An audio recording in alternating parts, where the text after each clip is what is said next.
안녕하세요. 저는 요즘 눈물의 여왕이라는 드라마에 푹 빠져서 살고 있는 30대 여자입니다. 드라마에서 백화점 사장으로 나오는 여자 주인공이 쫄딱 망하고 어떻게 보면 그 집안을 망하게 한 식구들에게 복수를 준비하는 통쾌한 모습을 보면서 나도 저렇게 힘들 때가 있었는데 저런 망할 인간들 코를 납작하게 해줬던 적이 있었는데 옛날 생각이 나더라고요. 얼마 전에 친구들이랑 만나서 그런 얘기를 했거든요. 야, 너 옛날에 너 미친 시대 기억나니? 하니까 친구들도 막 웃어요. 맞아, 맞아. 너 그때 그 고생을 했지 하고요. 그러면서 한 친구가 이 채널을 소개시켜 주더라고요. 여기에 너 같은 사람들이 정신 나가고 나사 빠진 사람들 제대로 교육시켜주는 얘기들을 제보하는 곳이라고 하면서요. 저 그렇게 홀린 듯이 구독 버튼을 누르고 여태까지 올라온 사연들을 출근하면서도 듣고 일하면서도 듣고 집에 와서 설거지하면서도 듣고 너무 재밌던데요. 며칠 내내 사연을 들으면서 울고 웃고 했어요. 그리고 친구들의 말에 저도 자신감을 얻고 저의 미친 시댁, 아니 정확하게 말해야겠네요. 저의 미친 전 시댁 얘기를 한번 해볼까 하고 이렇게 저의 사연을 제보해 봅니다. 사연이 채택되기 어렵다는 것은 알고 있지만 제대로 혼내준 걸로 따지면 저만큼 속 시원하게 복수해준 사람도 없을 거라고 생각돼서 제 사연을 꼭 뽑아 읽어주실 것으로 기대하고 그럼 얘기 시작해 볼게요. 제가 전 시댁이라고 얘기를 꺼내서 눈치채셨겠지만 네, 저 이혼녀예요. 이혼한 지 벌써 4년이나 됐습니다. 사실 이혼하기 직전에 결혼 끝 무렵쯤에는 거의 별거를 하거나 다름없는 사이로 지냈으니까 심적으로 이혼한 지 4년이 훨씬 넘었다고 해야 맞을 거예요. 정말 개싸움도 이런 개싸움이 없겠다 싶을 정도로 시댁 식구들이랑은 학을 떼면서 헤어졌지만 그런 저희도 결혼 당시에는 마치 운명의 상대를 만난 것 같았답니다. 특히 시댁 식구들은 지금은 어디 지나가다가 비슷한 이름만 들어도 이가 부득부득 갈릴 정도로 증오하는 상대들이지만 결혼 당시에는 우리 시댁 식구들 같은 사람이 어디 있냐면서 친구들한테 나서서 자랑을 하고 다닐 정도였어요. 지금도 친구들한테 내가 그렇게 설레발치고 다닌 거 제발 좀 잊어달라고 그때 생각만 하면 쪽팔려 죽을 것 같다고 손이 발이 되도록 싹싹 빌고 다닐 정도라니까요. 여튼 어쩌다 제 결혼이 그렇게 망했는지 그 얘기부터 시작할게요. 저는 태어나서 직장을 가져본 적이 한 번도 없어요. 뭐 놀고 먹고 했던 금수저가 아니냐, 그건 절대 아니고요. 엄연히 4년제 대학까지 다 나왔습니다. 저희 가족이 좀 특이한 점이 하나 있는데 사람들이 절대 저런 데는 취업을 하지 말라고 하는 가족 경영 체계로 운영이 되고 있거든요. 제가 아주 어렸을 때부터 저희 부모님은 숙박업 쪽에 관심이 많았대요. 그도 그럴 수밖에 없는 게 외가 쪽은 이제 막 우리나라에 원룸이 들어오고 할 때부터 원룸을 가지고 장사를 하셨던 분들이에요. 아버지 쪽은 어땠냐고요? 여러분들 등산 왔다 갔다 하시면서 산 중턱에 있는 모텔 같은 거 하나씩 보셨죠? 뭐 뜬금없이 저런 데 모텔이 다 있어 하는 그런 데 있잖아요. 그리고 그런 소문도 들어보셨잖아요. 그런 모텔에 불륜 커플들이 그렇게 많이 와서 사장이 돈 쓸어 담는다고. 전 그 소문을 실제로 목격한 사람이잖아요. 저희 할아버지가 그렇게 산 중턱에 가지고 있는 모텔만 2채였는데 사연을 들으시는 여러분들에게만 말씀드리는 거지만 진짜 돈 어마어마하게 버셨어요. 카운터에 현금을 다발로 쌓아놓고 장사를 하실 정도였다니까요. 물론 지금이야 그렇게 장사가 잘 되지도 않고 일이 힘드셔서 대부분 정리를 하기도 하셨지만 잘 나갈 때는 갈퀴로 돈을 쓸어 모은다는 소리가 나올 정도로 현금 부자셨던 분이라니까요. 그런 할아버지와 외할아버지 밑에서 나온 아버지와 어머니가 소개를 통해 만나게 됐다. 말 다 했죠. 숙박 쪽 꽉 잡고 있는 두 집안에서 자식들 잘 되라고 얼마나 밀어주셨겠어요. 그때 한참 유행했던 게 캠핑장이었는데 저희 부모님이 지리산 쪽으로 해서 오토 캠핑장, 카라반 캠핑장, 뭐 캠핑장만 6개를 가지고 계셨던 분들이었습니다. 그러니까 제가 어디 취업을 할 정신이나 있었겠어요. 대학도 들어가지 말고 내려와서 엄마 아빠 일 좀 도와라 하셨는데 딸한테 알바비도 제대로 안 줄 거면서 뭘 자꾸 내려와서 일만 하라고 그러냐 하고 꾸역꾸역 대학까지 졸업은 하고 끌려갔던 거죠. 그래도 부모님이 그렇게 숙박 일을 하셔서 방학 때마다 아르바이트 자리 필요한 친구들을 모아서 다 같이 시골로 내려가서 일도 하고 또 저녁에 저희끼리 모여서 놀기도 하고 나름대로 즐거운 대학 생활을 보냈던 것 같습니다. 그 와중에도 저희 아빠가 특히 예뻐라는 특급 알바생이 하나 있었는데요. 그게 남편이었어요. 남편이랑 저는 대학교 선후배 사이로 만났는데 제가 신입생일 당시에 선배인 남편이랑 접점이 뭐가 있었겠어요. 그냥 신입생 오리엔테이션에서 얼굴이나 보고 아, 저 사람이 내 선배구나 하고 서로 인사나 나누는 정도였죠. 선배 인사해요. 선배랑 같은 학회인데 모르셨죠? 민채라고. 얘가 보기엔 안 그래 보여도 금수저 중에 금수저라니까요. 얘네 집이 지리산에서 캠핑장을 몇 개를 하고 너네 집 이번에 제주도에 펜션도 짓는다고 하지 않았어? 하여튼 얘 완전 부자라니까요. 야, 무슨 소리야. 내가 왜 부자야. 그게 우리 엄마 아빠 돈이지 내 돈이냐? 너 자꾸 이런 식으로 사람 앞에서 나 먹이고 다니면 이번 방학 때 아르바이트 자리 꿈도 못 꿀 줄 알아. 안녕하세요, 선배. 그런 거 아니에요. 그냥 부모님이 숙박업 하셔서 나중에 과에서 단체 MT 갈 일 있거나 뭐 그 근처로 농활 갈 일 있으면 꼭 말씀해 주세요. 부모님이 매출 올리면 저도 좀 떼어주신다고 해가지고. 농담이에요, 농담. 그땐 저도 철없는 대학생이었으니까요. 친구들이 얘네 집 부자라고 잘 산다고 그렇게 장난스럽게 얘기를 하면 쑥스럽긴 하지만 그게 부끄러울 일은 아니잖아요. 오히려 속으로는 좀 뿌듯하기도 하고 그랬죠. 부모님이 그런 일을 하시는 덕분에 주변에 사람이 끊일 일도 없었던 것 같아요. 방학이면 친구들이랑 같이 일을 한다는 핑계로 비어있는 숙소에 가서 청소나 조금 깔끔하게 해놓고 밤새 친구들이랑 같이 놀고 그런 생활을 계속 했었으니까요. 처음에 저한테 영 관심이 없고 학교에 틀어박혀 공부만 하는 남편도 어느 순간부터 저에게 호기심이 생긴 건지 먼저 말을 붙여오는 날이 많아지더라고요.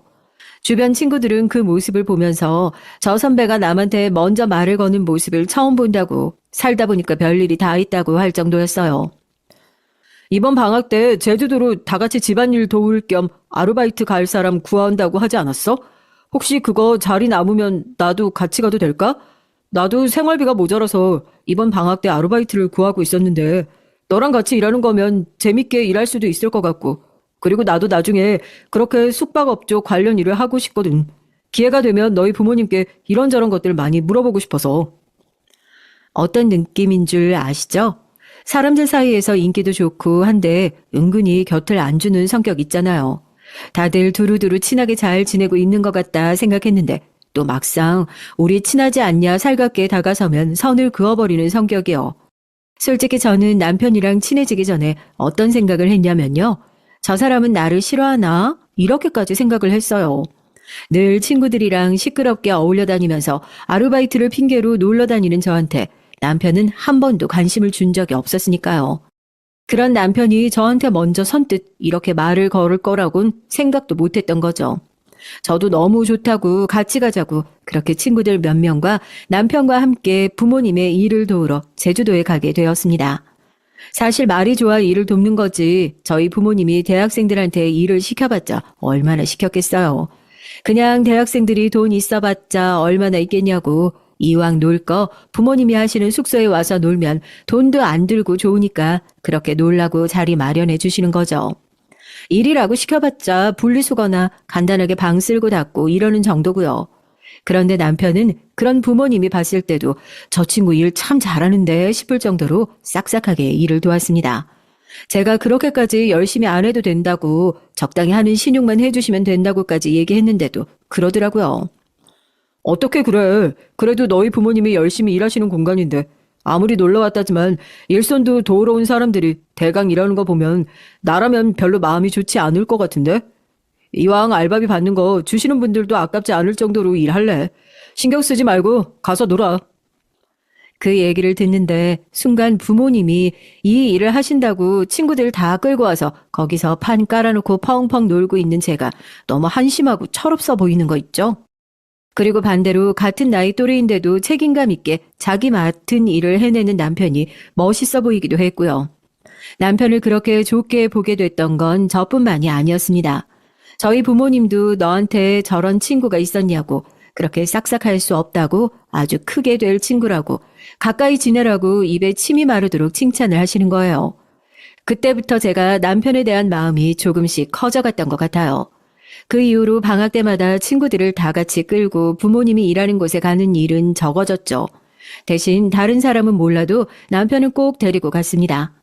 부모님도 그 친구 일하러 안 온다니 은근히 물어보시면서 찾기도 하셨고, 저도 남편 따라서 낮에는 열심히 일 도와주는 신용을 하다가 저녁에는 둘이서 데이트를 하는 게 그렇게 좋았거든요. 그렇게 남편과 함께한 몇 번의 방학이 지나고 졸업반이 될 때쯤엔 학과에서 알아주는 커플이 되어 있었습니다.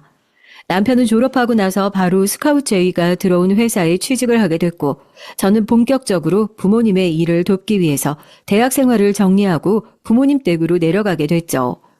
사람이 몸이 멀어지면 마음도 멀어지는 거라고 하던데 전혀 아니던데요. 오히려 몸이 멀어지니까 마음이 더 가까워지고 싶어서 애가 닳더라고요. 부모님 댁과 남편이 일하는 직장까지 차를 타고 1시간 반 정도 되는 거리였는데, 저희는 누구 할 것 없이 일이 좀 빨리 끝났다 하면 서로 얼굴 10분 보려고 그 거리를 차를 타고 왔다 갔다 했어요. 지금 생각하면 세상에 그렇게 부질없는 짓이 없었거든요. 그런데 그때는 뭐가 그렇게 쉬워서 뭐가 그렇게 좋았는지 그런 쓸데없고 부질없는 질문을 하면서도 서로 좋다고 얼굴을 맞대고 웃고 그랬었네요. 그렇게 장거리 연애가 6개월 정도 지속되고 나니까 저희도 슬슬 힘들더라고요. 뭐 서로 얼굴 보고 싶어서 왔다 갔다 하는 그런 물리적 거리가 힘든 게 아니라요. 이렇게 멀리 떨어져 있다간 흐지부지 서로 헤어질 수도 있을 것 같다는 생각이 들어서 힘든 거예요. 그래서 제가 먼저 저희 아버지한테 결혼 얘기를 꺼냈죠. 주말 부부를 해도 좋으니까 이 사람이랑 꼭 결혼을 해야겠다고요. 그때 저희 집 일이 정말 최고점으로 잘 됐을 시기였던 것 같아요. 바빠서 눈코 뜰 새 없으니까 이거 바쁜 거 좀 가라앉고 나면 그때 결혼도 상의해보자, 부모님이 저를 그렇게 달랠 정도였는데, 하나밖에 없는 딸이 이러다 헤어지면 엄마 아빠가 책임질 거냐, 나 이 사람 아니면 결혼 못한다, 울고불고 난리를 치니까 별 수 있나요? 그렇게 결혼을 하게 됐습니다. 이렇게 둘이서 결혼하게 될 줄은 정말 상상도 못했다고 결혼식에 찾아온 대학 동기들이며 선후배들이 만날 사람은 어떻게든 만나게 되어 있다고 그렇게 축하를 해줬습니다. 근데 사람이라는 게 그렇잖아요. 누가 봐도 잘 어울리는 한 쌍이었지만 모든 사람들 눈에 다 예쁘게 보일 리는 없었죠. 저희들이 한창 결혼할 때 주변 사람들 사이에서 그런 이상한 소문이 돌았어요. 남편이 저희 집 돈 보고 결혼하는 거라고요. 결혼 앞두고 있는 신부 입장에서 그런 얘기 들으면 기분이 어땠겠어요.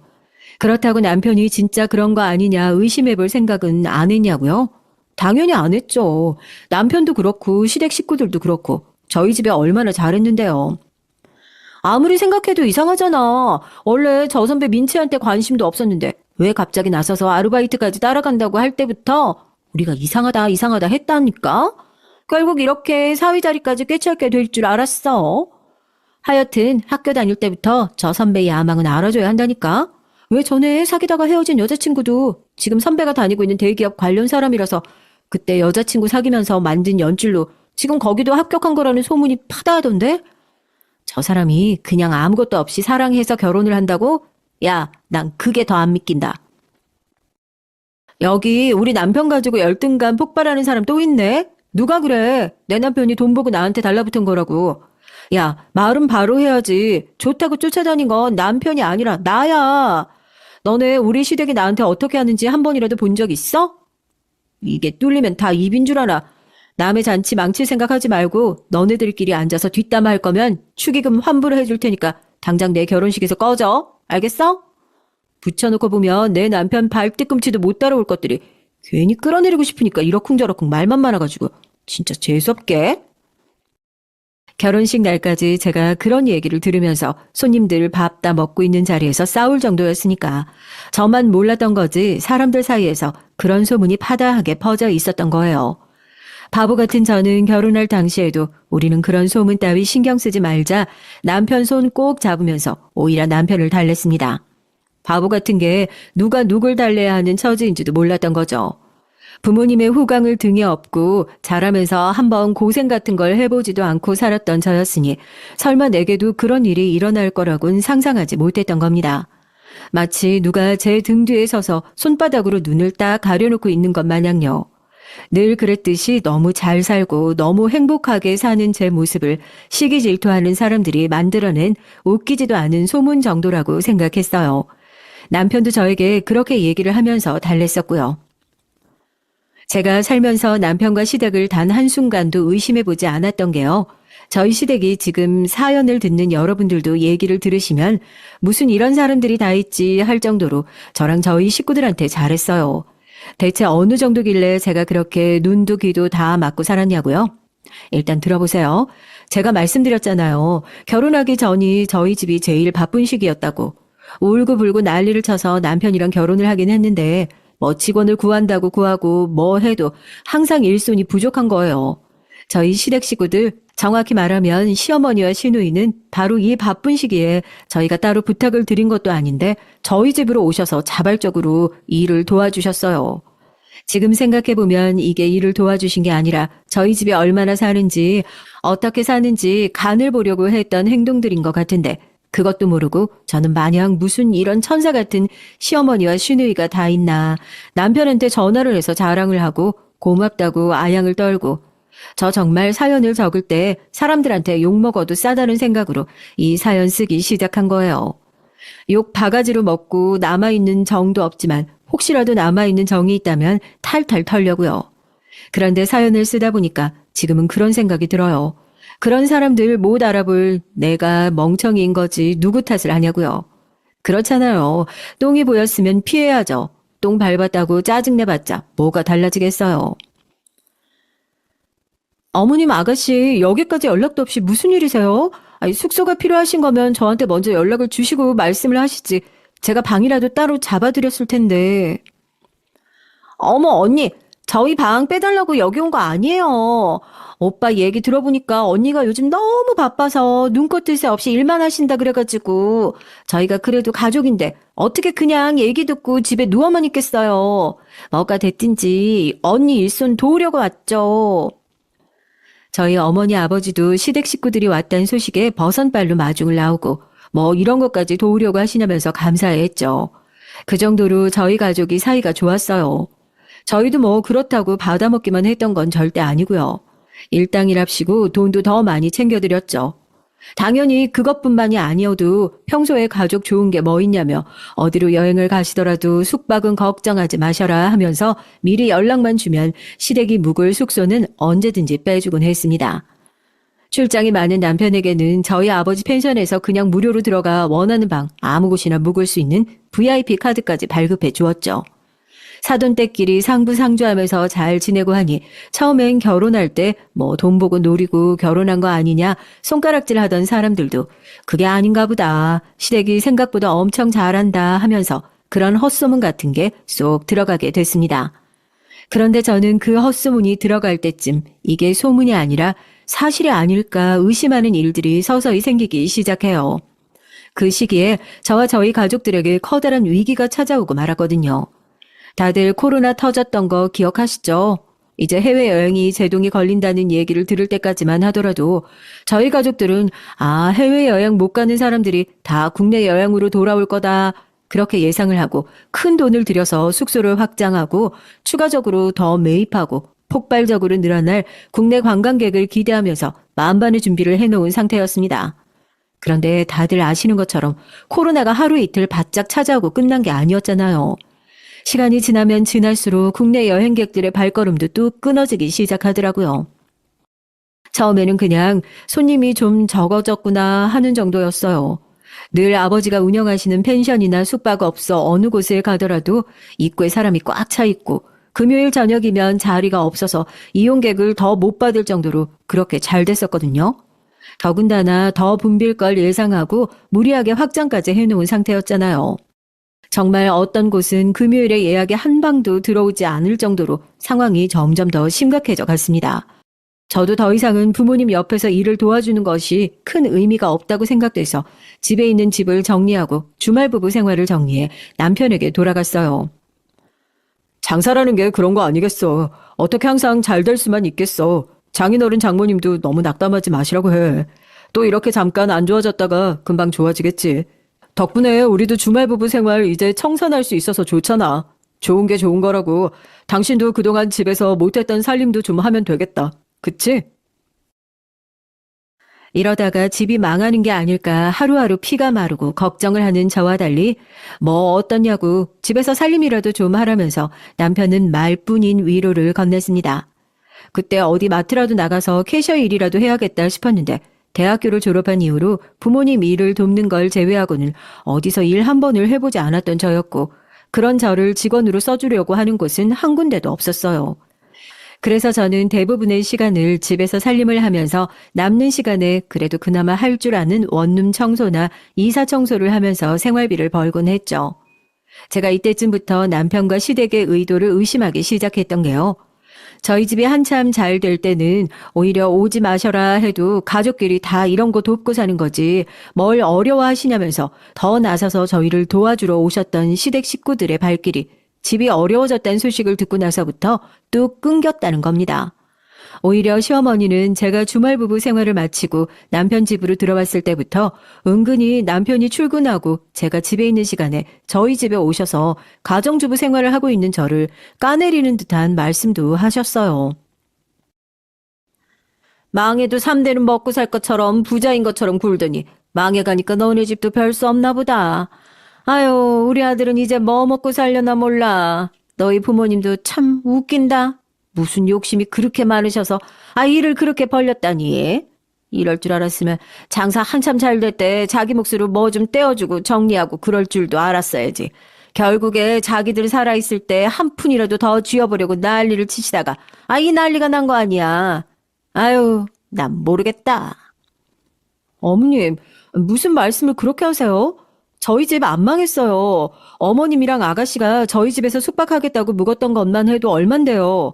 그렇게 받아놓으실 거 다 받아놓으시고 이제 와서 무슨 그런 말씀을 하세요? 서운한 게 아니라 정말 사실이잖아요. 야, 내가 그 집 가서 일해준 건 그럼 나랑 우리 연희가 그 집 가서 일해준 건 뭐 기억도 안 난다니? 망한 집 보고 망했다고 했더니 왜 지가 더 승질이 나서 난리야? 너 지금 우리한테 이렇게 할 때가 아니다. 그래도 너 이렇게 마음 편하게 살림할 수 있는 건 다 우리 집 덕분이야.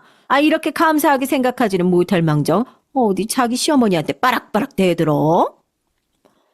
이 집이 결혼할 때 우리 아빠가 해준 집인데 내가 마음 편하게 못 있을 이유가 뭐가 있냐는 대답이 금방이라도 목구멍에서 튀어나올 것 같았는데요. 그런 상황에서 제가 시원하게 기세를 펼 수 없었던 이유는 정말 저희 집의 상황이 계속해서 나빠지고 있었기 때문이었습니다. 그런 시댁과의 사소한 다툼을 신경 쓰기엔 집에 우선적으로 해결해야 할 일들이 너무 많은 상황이었죠. 이미 어머니와 아버지는 많은 숙소들을 정리하신 상태였고 매출은 연일 내리막길을 가고 있는 상황이었습니다. 제가 도울 수 있는 일은 그렇게 많지 않았어요. 그런 상황에서 정작 힘이 되어줘야 할 시댁 식구들은 어땠냐고요?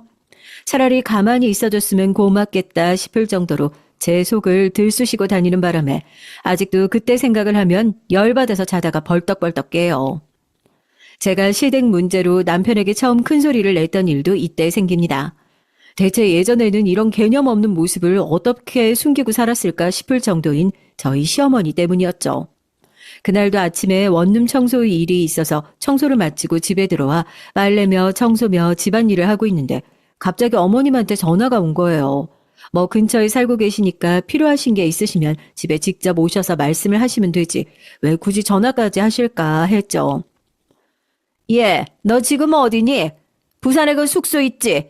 우리 이번 주 금토일 이렇게 3일 해서 동창회에서 여행을 가려고 하는데 우리들끼리 숙소 구하려고 하니까 여간 힘든 일이 아니다. 이것도 그러지 말고 어차피 너희 부모님 지금 놀고 계시는 거 아니야? 원래 숙소라는 게 오래 비어 있으면 그것도 좋지가 않아요. 우리가 가서 좀 시끌시끌하게 장사 잘 되는 곳이다 자리 좀 채워주려고 하니까 그 넓은 방으로 해서 이렇게 2박 3일 좀 빼놔라. 동창 모임을 가신다던 시어머니가 저에게 전화해서 갑자기 동창회에서 여행을 갈 거니까 본인들이 노실 숙소가 필요하다면서 저희 부모님 펜션에 연락해 2박 3일 동안 묵을 방을 빼달라 그런 부탁을 하시는 겁니다.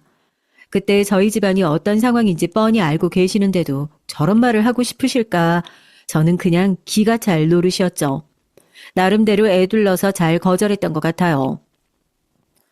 어머님, 저도 그렇게 숙소를 바로 빼드리고 싶은데요. 우선 부모님께 연락을 해봐야 하기도 하고 어머님도 요즘 아시잖아요. 숙소 굴리는 게 사정이 그렇게 좋지가 않아요. 이게 방을 한번 들이고 나면 거기 들어가는 난방비며 관리비며 예전처럼 손님이 꽉 차 있을 때는 다른 방에서 나오는 걸로 충분히 메꿀 수 있는 상황인데 지금은 그런 상황도 아니라서 제가 방을 내드리긴 좀 어려울 수도 있을 것 같아요. 그런데 어머님이 그런 상황이었나 봐요. 본인 동창들 다 불러놓고 내 사돈댁이 펜션 운영하는데 전화만 하면 공짜로 쓸 수 있다 자랑을 하면서 친구분들한테 보여주겠다고. 하필이면 스피커폰으로 통화를 하고 계시던 상황인 거였죠. 어머님이 황급히 집에 가서 얘기하자면서 상황을 정리하고 전화를 끊긴 했다만 전화기 너머에서 봐봐 그 집 망했다고 했잖아. 그 집 아들이 이제 콩고물 주워 먹을 것도 없어서 어떡한데? 이런 조롱의 말들을 주고받는 것을 제가 두 귀로 똑똑히 들었습니다.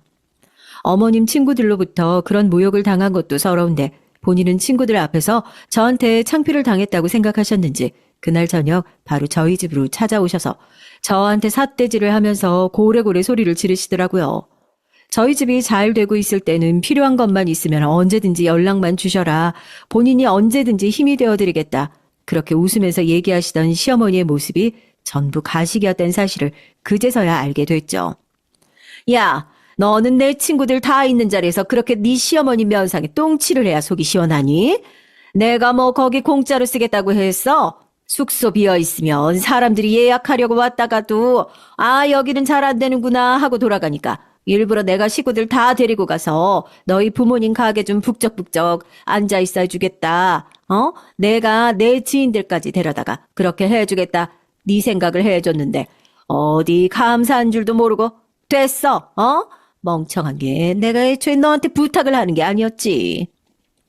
저한테 그렇게 실컷 화를 내시더니 제가 보는 앞에서 저희 부모님께 전화를 해 똑같은 부탁을 하시는 모습을 보고 저도 정말 참을 수가 없더라고요. 그 와중에 저희 부모님은 하나밖에 없는 딸이 집이 기울어서 시집살이 하고 있는데 괜히 이런 상황으로 주눅이 들거나 눈치가 보일까봐 신경 쓰지 마시고 편하게 놀다 가시라고 오히려 사과까지 하면서 시어머니를 모셨습니다. 시어머니가 돌아가시고 나서 저도 남편을 붙잡고 하소연을 했죠. 어머님은 어떻게 그러실 수 있냐고요. 내가 왜 어머님한테 이런 소리를 들어야 하냐고. 당신은 왜 옆에서 내 편 한마디를 안 들어주고 가만히 지켜보고만 있냐고요.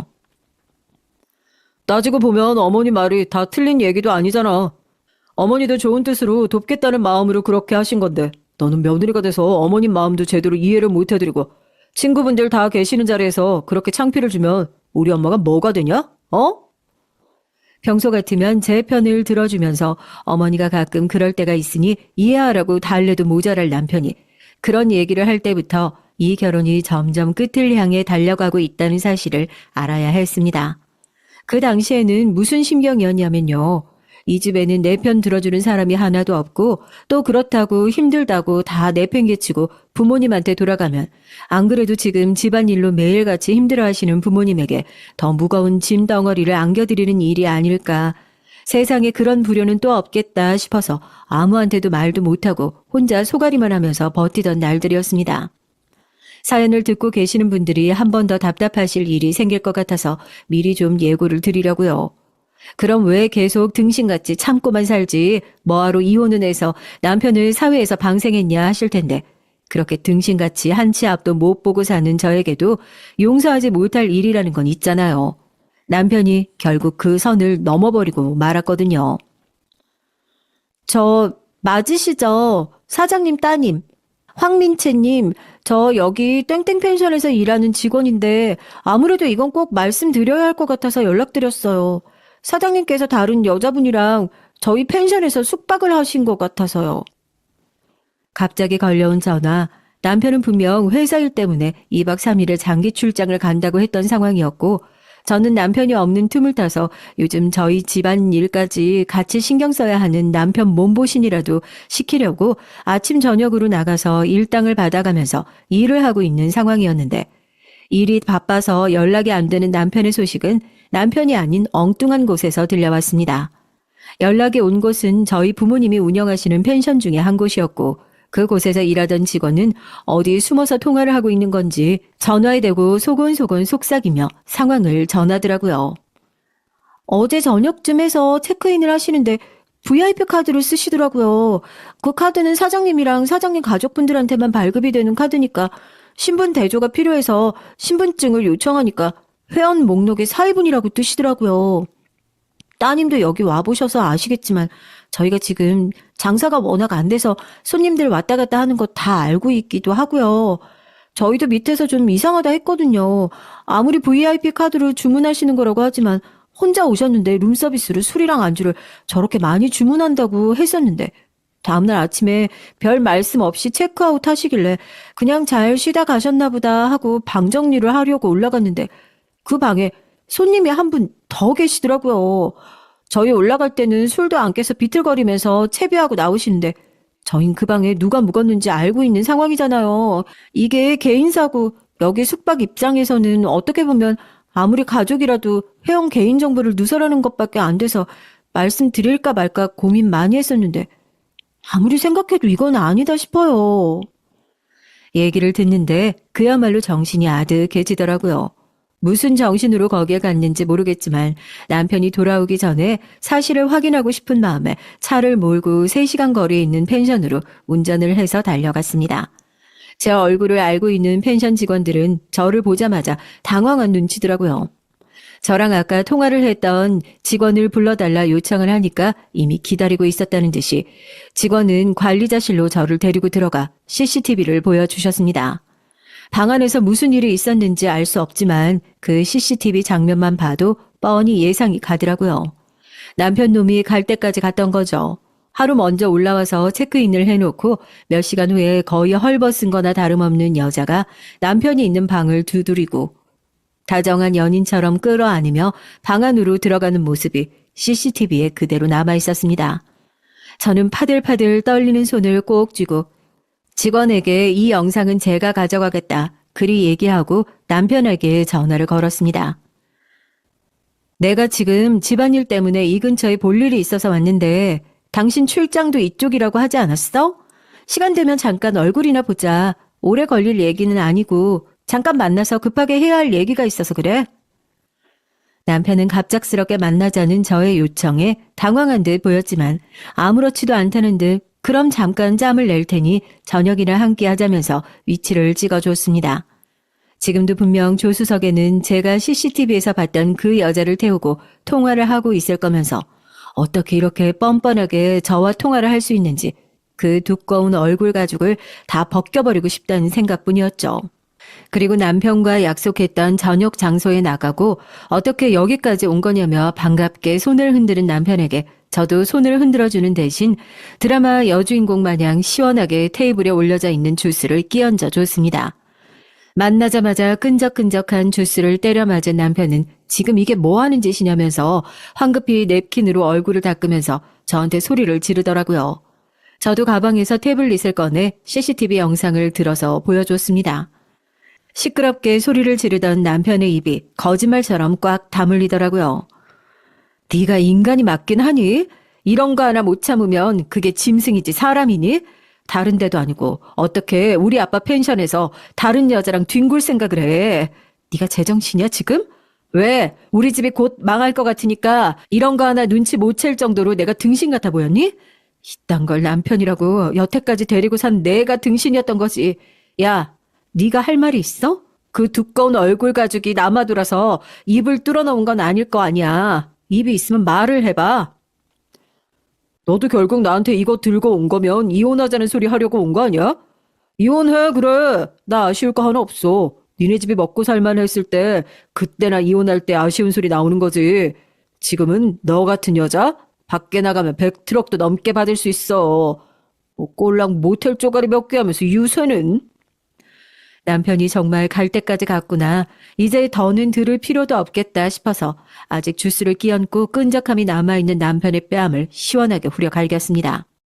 어이없어 하면서도 고개를 다시 돌린 남편의 뺨을 또 한 번 시원하게 쫙 내려치고 결국 화가 나서 야 소리를 지르며 팔을 들어 저를 위협하려는 남편을 보고 식당에 있는 많은 사람들이 저 대신 나서서 수군거렸죠. 저거 완전 미친놈 아니야. 아니 그냥 자기 처가댁 망했다고 지금 마누라 버리고 다른 여자랑 바람 폈다는 거지? 그것도 자기 장인 펜션에서? 세상에 뭐 저런 인간 같지 않은 놈이 다 있어. 저거는 뺨을 몇 대로 끝날 게 아니라 어디 밖에다가 갖다 묶어놓고 곤장을 쳐도 시원찮을 놈이네. 너 동영상 찍고 있지? 저런 놈은 아주 그냥 동네방네 소문을 내서 어디 밖에 못 돌아다니게 해야 된다니까. 사람들이 웅성거리며 몰려들고 심지어 저희가 싸우는 모습을 동영상으로까지 찍는 모습을 보고 남편도 올렸던 손을 슬그머니 내리고는 황급히 얼굴을 가리고 자리를 떴습니다.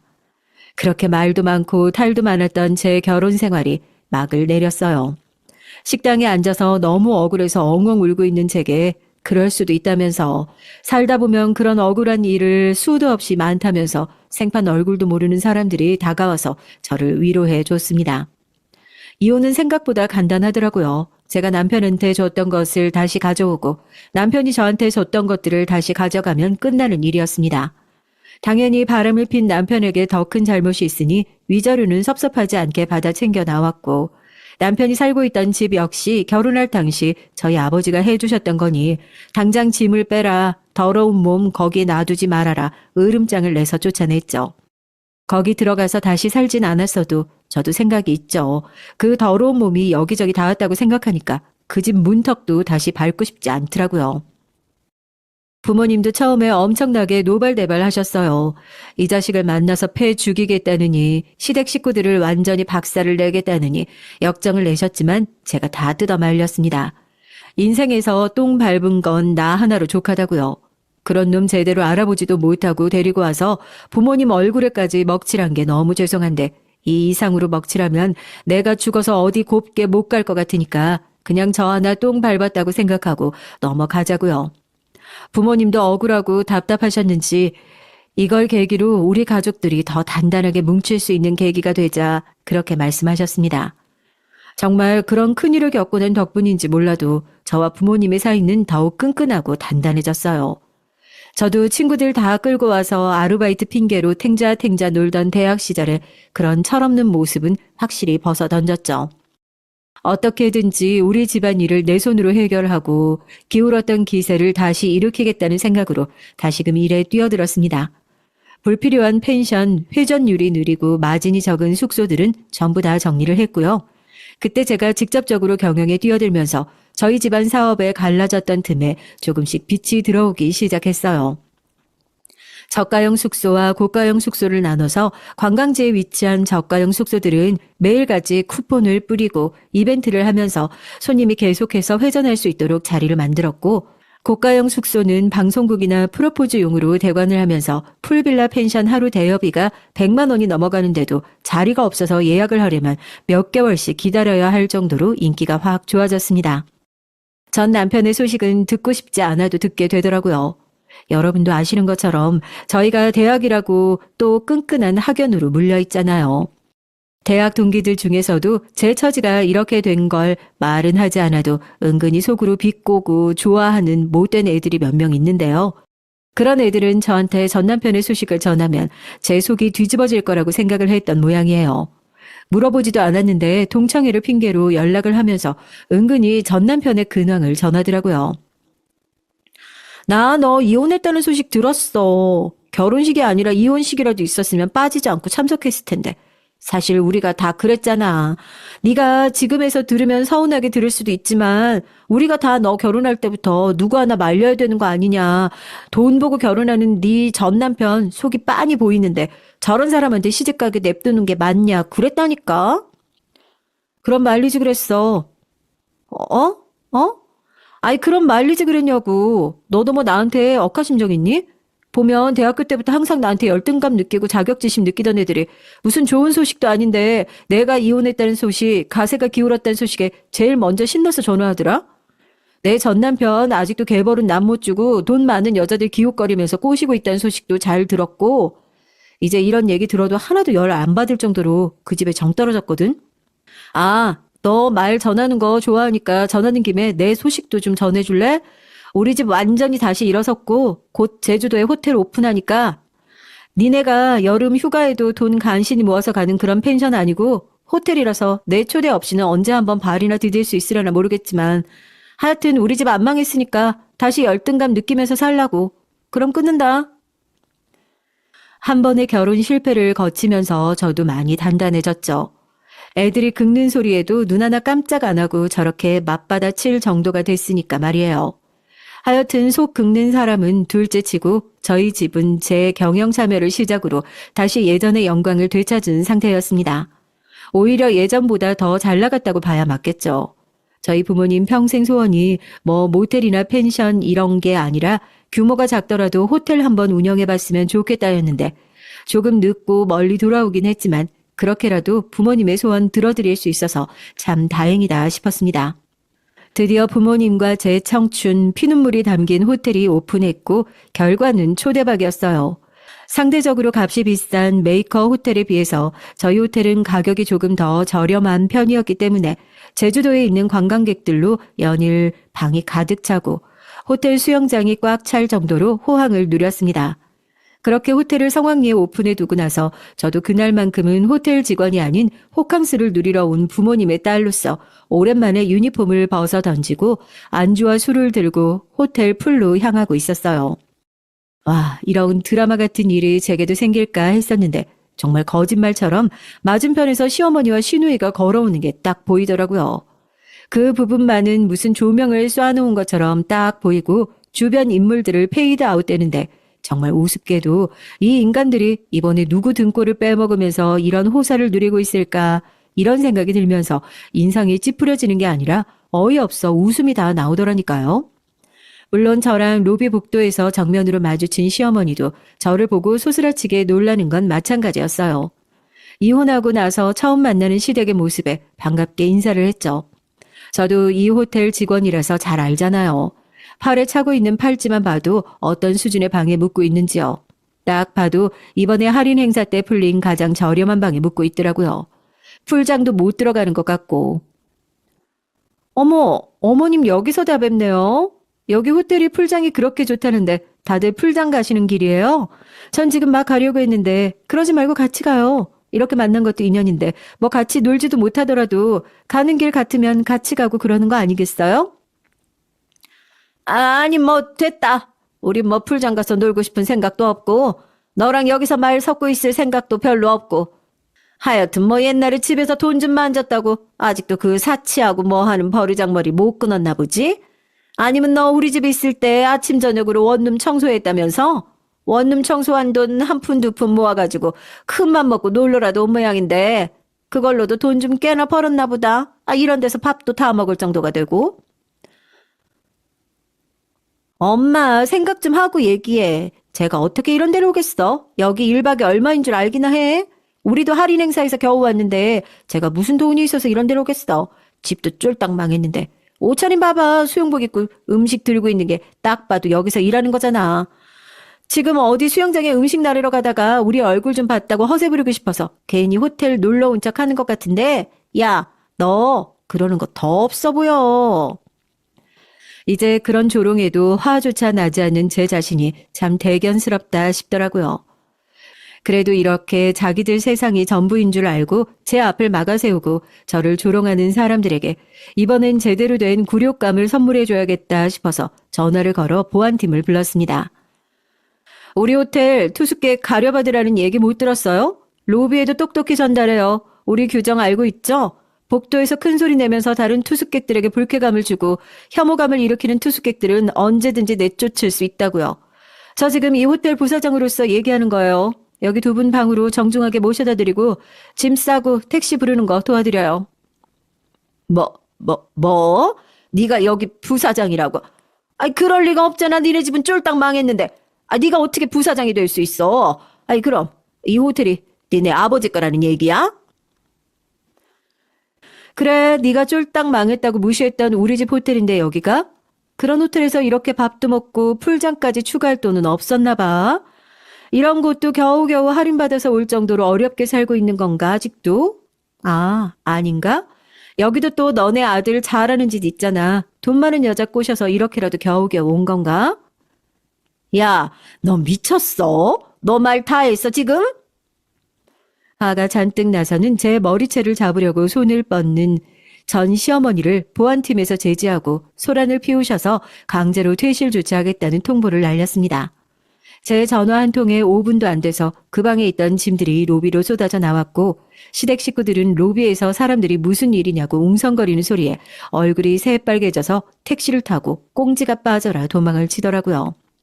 그 뒤로 저희 집이 다시 잘 됐다는 소문을 귀신같이 듣고 전 남편에게도 요즘 어떻게 지내냐, 그땐 우리가 너무 철이 없었다, 말도 안 되는 연락이 오더라고요. 사람이 참 투명하다 싶어요. 시끄럽고 위자료나 제때 잘 보내라는 얘기를 하니 그 연락도 쏙 들어가더라고요. 이렇게 제 결혼은 한 번 실패했지만 시원한 복수로 마무리가 될 수 있었습니다.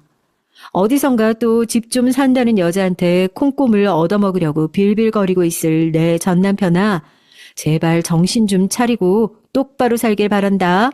애먼 여자 인생 망치지 말고 앞으로도 쭉 혼자 살아야 된다. 안녕하세요. 저는 남편과 함께 마트를 운영하고 있는 60대 여성입니다.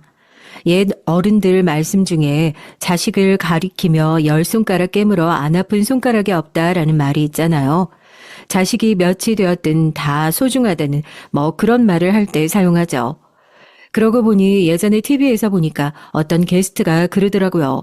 다 아픈 것은 맞지만 그중에 더 많이 아픈 손가락도 있는 법이라고 말이죠. 그 말에 저 역시도 엄청 공감하고 있답니다. 저희 막내딸이 제게는 다른 손가락들보다 유난히 아픈 손가락이기 때문이죠. 남편과 저 사이에는 아들 둘과 딸 하나, 이렇게 자식이 셋이랍니다. 막내가 태어났을 때 시댁 식구들이 얼마나 기뻤는지 몰라요. 시댁이 유난히 딸아이가 귀한 집이거든요. 남편도 삼남매 둘째로 남자 형제뿐이고 다른 집들도 아들만 있지 딸이 없거든요. 그래서 막내 딸아이를 보려고 온 친척들이 모여들었을 정도였답니다. 아직도 기억이 생생한 것이 시부모님들이 막내를 너무 예뻐하셔서 늘 안고 다니셨는데 그게 얼마나 심했는지 막내가 모유를 먹을 시간인데도 데리고 나가시는 바람에 제가 엄청 고생을 했었죠. 하여튼 우리 막내만큼 사랑 듬뿍 받고 자란 아이가 어디 있을까 싶을 만큼이나 막내는 집안에서 사랑둥이 보물 같은 아이였답니다. 주변에서 자꾸 말을 걸어주고 예쁘다고 해줘서 그런진 모르지만 또래보다 말도 일찍 시작했고 글자나 숫자도 무척이나 빨리 시작했어요. 유치원을 다닐 때는 웅변대회나 합창대회에 나가서 곧잘 상도 받아왔죠. 그랬던 우리 막내가 변하기 시작한 것은 중학교 2학년이 되면서부터였습니다. 학교만 다녀오면 하루 종일 무슨 일이 있었는지 사람 혼이 쏙 빠질 정도로 조잘거리던 딸아이가 그날따라 집에 와서 풀이 푹 죽어있더라고요. 너무 들떠 있어서 억지로 가라앉혀야 할 정도였던 것과는 사뭇 다른 모습이었습니다. 무슨 일 있었어? 오늘따라 왜 이렇게 기운이 없어? 친구랑 싸웠어요. 내가 한 일도 아닌데 자꾸 내 탓이라고. 내가 안 했다고 분명히 말했는데 거짓말한다고 하면서 엄청 화내잖아요. 친구들 사이에 오해가 좀 생긴 모양인지 싸웠다고 속이 많이 속상했죠. 딸아이가 확실히 아들과는 다른 것이 아들들은 싸운다 싶으면 주먹이 오가는 바람에 사과하러 다니기 바빴는데 딸은 다르더라고요. 저는 오해였다면 충분히 풀릴 수 있을 것이라고 달래면서 별것 아니라고 생각했죠. 지금이야 이런 일이 학교 생활에 심각한 영향을 줄 수도 있다고 하지만 그 시절에는 그런 생각을 했었나요, 어디? 그냥 친구들이랑 다퉜나 보다. 애들은 그렇게 크는 거지. 그 정도만 생각했습니다. 실제로 그 이후 막내에게 물어보니 좋게 넘어갔다고 해서 그렇게 철석같이 믿었죠. 그 이후 막내는 집에 와서 학교 생활에 대한 얘기를 하는 빈도가 확연히 줄어들었어요. 주변에서는 사춘기라 그렇다고들 하더군요. 하긴 아들 녀석들도 중2가 되면서 저한테는 말도 안 하고 아빠랑 쑥덕거리는 일이 많았기도 했죠. 엄마는 모른다고 말하면서 아빠랑은 뭐가 그렇게 잘 통하는지 평생 엄마 편 할 것 같은 놈들이 그렇게 나오니까 속상하기보다는 섭섭한 마음이 크더라고요. 그런데 딸아이는 또 다른 것이 입을 꾹 다물고 얘기를 도통 하지 않으려고 하더라고요. 뭐라 말이라도 하면 좋겠는데 입에 풀이라도 바른 사람처럼 가만히 있으니까 답답하기만 했죠. 시간이 해결해준다는 선배 엄마들의 말을 믿고 기다리기로 했는데 그것도 쉽지만 않더라고요. 제가 워낙 뭐든 미루기보다는 빨리 해치워버리자는 주의다 보니 더 힘들었죠. 하지만 막내의 변화는 더 악화되면 악화됐지 좋아지진 않더라고요. 급기야 고등학교 되어서는 학교를 가지 않겠다고 하더라고요. 제 또래들의 어머니들이라면 아시겠지만 상상도 해본 적 없던 일이라 충격 그 자체였습니다. 저희 때의 학교가 얼마나 중요합니까? 요즘은 그런 상이 있는지 모르겠지만 저희 때만 하더라도 개근상이라는 것도 있었잖아요. 그만큼 하늘이 무너져도 학교는 가야 한다는 주의인데 무슨 생각인지 갑자기 학교를 그만두겠다고 하는 거예요. 처음 그 얘기를 들었을 때는 정말 하늘이 빙글빙글 돌더군요. 아, 너 방금 뭐라고 했니? 학교를 뭐 어떻게 한다고? 학교 그만두겠다고 말씀드렸어요. 학교에 다니기 싫어요. 아니 그게 갑자기 무슨 소리야. 멀쩡하게 다니던 학교를 왜 가기가 싫다고 하는데 이유가 뭐야? 그냥 학교 가고 싶지 않아요. 집에서 혼자 공부할래요. 막내는 절대 학교는 다니지 않겠다고 고집을 부렸습니다.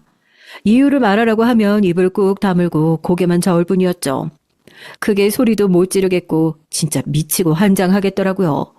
제가 절대 안 된다고 했더니 급기야 방문을 걸어 잠그고 학교를 가지 않을 지경까지 왔습니다. 저는 혹시 학교 생활에 무슨 문제라도 있었나 싶어 학교를 찾아가 상담을 받아보기로 했지만 담임은 그럴 이유가 전혀 없다고만 하지 평소 잘 지낸다고 알고 있던 애들도 모른다는 말만 하지 속에서 천불이 나서 돌아버릴 지경이었죠. 거기다가 더 화가 나는 것은 놀랍게도 남편이 그런 막내의 말에 고개를 끄덕이며 마음대로 하라고 허락을 했다는 거예요. 애들 아빠가 그렇게 나오니 반대하는 제 입장만 이상해졌고요. 저는 결국 제 손으로 딸아이의 자퇴서를 낼 수밖에 없었습니다. 그나마 딱 하나 제가 다행이라고 생각했던 것이 뭔지 아세요? 바로 자퇴 이후 딸아이가 혼자서 검정고시도 합격하고 대학을 갈 준비를 한다는 것이었죠. 그것마저 없었더라면 정말 이제 알아누워도 예전에 알아누웠을 거예요. 막내는 혼자서 꾸역꾸역 수능도 보고 대학도 졸업하고 취직도 빨리 결정돼서 정말 말썽 하나 없이 잘 지내더군요. 자퇴로 제 속을 뒤집은 것이 꿈같이 느껴질 정도였어요. 실제로 저도 점점 잊고 있었고요. 그런데 어느 봄날이었습니다. 사색이 되어서 퇴근한 딸은 온몸을 사시나무 떨듯이 덜덜 떨고 있었죠. 갑자기 이게 다 무슨 일인가 싶어 애들 아빠도 저도 응급실로 달려갔어요. 병원에서는 큰 문제점은 보이지 않는다고 하면서 큰 충격을 받은 것이 있는 것은 아니냐고 묻는데 평소와 다름없이 출근한 것을 제외하고는 아무것도 아는 것이 없었던 저희로서는 아무 대답도 할 수 없었죠. 저희는 정신을 차린 막내에게 무슨 일이냐고 물었지만 자퇴를 하던 그때처럼 대답을 하지 않았어요. 그리고는 아무 일도 없다는 듯이 일상으로 돌아갔습니다.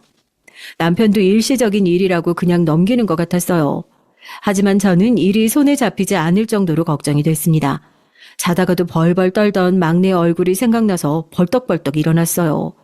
그렇게 몇 달의 시간이 흘렀습니다. 남편은 제가 너무 오버한다고 했지만 막내의 얼굴은 점점 어두워졌어요. 말수도 줄고 식욕도 없는지 밥도 제대로 먹지 못했죠. 제 눈에는 애가 점점 말라가는 것이 보이는데 다른 가족들은 잘 모르겠다고 하는 거예요. 미치고 팔짝 뛸 지경이었죠. 그렇게 여름이 되고 가을이 되었어요. 그때까지도 저는 여전히 막내를 주의 깊게 살펴보고 있었습니다. 그러던 어느 날 태풍이 몰아치던 날 막내의 입에서 청천벽력과 같은 말이 튀어나왔어요. 퇴근한 막내는 가족들에게 회사를 그만두겠다고 말했죠. 자퇴를 언급했던 그날처럼 말입니다. 저는 역시나 회사에 무슨 일이 있었던 것이 분명하다는 생각이 들었죠. 그래서 솔직하게 얘기를 하라고 했죠. 하지만 막내는 회사와는 아무런 관계가 없다고 하더라고요. 솔직히 말해봐. 엄마한테 말 못할 게 어딨어. 회사에서 무슨 일 있었지? 그렇지? 너 봄에 응급실 실려간 이후로 계속 안색이 어두웠고 밥도 제대로 못 먹었잖아. 뭐야? 엄마가 알면 안 되는 일이 어딨어. 정말 아무 일도 아니에요. 그냥 제가 하고 싶은 일이 생겨서 그래요. 더 늦기 전에 시작하고 싶어요. 하고 싶은 일이 뭔데? 뭘 하고 싶기에 갑자기 회사를 그만둔다고 하는 거야? 남편까지 나서서 무슨 일이냐고 정말 하고 싶은 일이 생겨서 그만두는 것이라면 앞으로의 계획이 뭔지 말해보라고 했지만 막내는 천천히 얘기하겠다고만 했죠. 누가 봐도 핑곗거리가 없어서 하는 말이라고 하는 것을 알 수 있었습니다. 학교면 찾아가서 무슨 일이냐고 물어보기라도 하지. 이렇게 다 큰 딸이 회사를 찾아가 퇴사 원인이 뭐냐고 물어볼 수도 없고 답답하기만 하더라고요. 하지만 이미 성인이 된 딸아이가 퇴사를 결심하고 이미 사표까지 제출했다는데 제가 할 일은 아무것도 없었죠. 결국 막내는 퇴사를 하고는 집에 틀어박혀 지내기 시작했습니다. 하고 싶은 일이 있었다는 말과는 전혀 다르게 방에서 나오질 않더라고요. 초반에는 뭐가 그렇게 많이 들어오는지 택배가 자주 오더니 그것도 한 달이 지나고 나니 끝이었죠. 저는 막내가 무슨 생각을 하고 있는지 궁금해서 미칠 지경이었지만 시집 온 지 얼마 되지 않은 큰며느리가 말리더라고요. 시간이 필요한 것 같으니 조금만 기다려보자고 말이죠. 그렇게 계절이 바뀌고 해가 바뀌어도 막내는 달라지는 것이 없었습니다. 그나마 전혀 하지 않던 외출을 주기적으로 하는 것 같더니만 그것도 잠깐이었어요. 남편은 용돈을 일체 주지 말라고 했지만 그렇게 방에 틀어박히고 나서부터 한 번도 제게 돈 얘기를 한 적이 없는데 그게 무슨 소용이 있을까 싶었습니다. 그나마 제게 위안이 되는 것이 있다면 큰며느리와는 대화가 잘 통하는지 두 사람이 종종 밖에서 만난다는 것이었어요.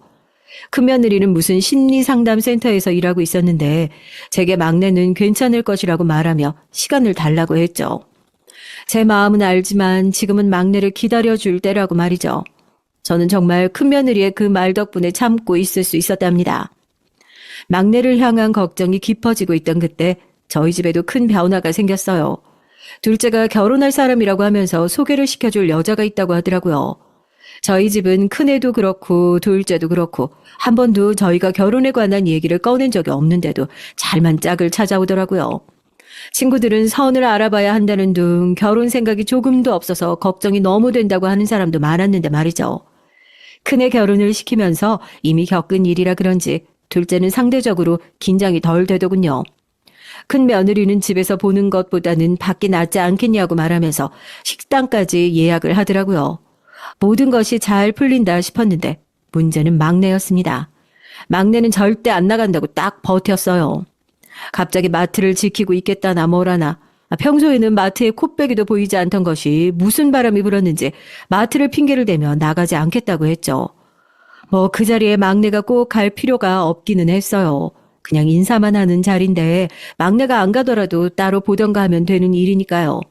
하지만 오빠들 마음이 어디 그렇게 됩니까? 특히 막내라면 물불 가리지 않는 둘째다 보니 어떻게 그 자리에 안 올 생각을 할 수 있냐고 난리도 이런 난리가 없었죠. 막내는 오빠들 성화에 못 이겨서 겨우 저와 함께 나갔답니다. 작은 며느리가 된 아이는 첫눈에도 생기가 넘치더군요. 큰 며느리는 어른들이 어려워서 말도 제대로 못하고 얌전했었는데 작은 며느리는 정반대였죠. 애교도 많고 처음 보는 큰 며느리나 막내에게도 스스럼 없이 말을 걸었어요. 오죽하면 말수가 없는 막내도 둘째가 묻는 말에는 넋이 나간 모습으로 대답을 다 하고 있었죠. 큰 며느리는 큰 며느리대로 둘째는 둘째대로 저는 좋더라고요. 그 뒤로 상견례를 마치고 결혼 날짜까지 잡힌 이후로 작은 며느리는 종종 집으로 놀러 왔습니다. 작은 며느리가 오는 날에는 막내도 거실에 나와서 뭐가 그렇게 좋은지 큰 며느리와 함께 깔깔거리며 웃기 바빴어요. 그 모습을 보고 있노라면 마음이 다 편안해졌어요. 막내 웃는 모습도 보기 좋았고 며느리끼리 저렇게 잘 지내는 모습이 쉬운 풍경은 아니다 싶었거든요. 속으로는 어떤 생각을 하고 있는지 모르지만 잘 지내려고 노력하는 모습 같아서 보기 좋았습니다. 하루는 어린 시절 앨범을 가져다 놓고는 셋이서 무슨 얘기를 그렇게 하는지 신이 났더군요. 막내는 평소보다 생기 넘치는 얼굴을 하고는 오빠들이 어땠는지 일화를 쉬지 않고 얘기하고 있었어요. 딱 제가 알던 막내의 모습을 하고 있어서 기분이 묘하더라고요. 그렇게 한참 얘기를 하는데 작은 며느리의 반응이 너무나도 충격이었습니다. 어머 아가씨, 땡땡 중학교 나오셨어요? 제 동생도 거기 나왔는데 잠깐만요. 제 동생 나이가 아가씨보다는 많네요. 아가씨한테는 선배겠어요. 아이고 사돈처녀가 그 학교를 나왔어? 우연이네. 학교에서 서로 봤을 수도 있겠다. 우리 애가 학교 다니면서 전교 임원도 하고 그랬거든. 진짜요? 집에 가서 물어봐야겠어요. 우리 아가씨 아나. 아가씨 혹시 김혜경이라고 아세요? 제 동생인데. 글쎄요. 선배들의 이름까지 다 기억은 못해서.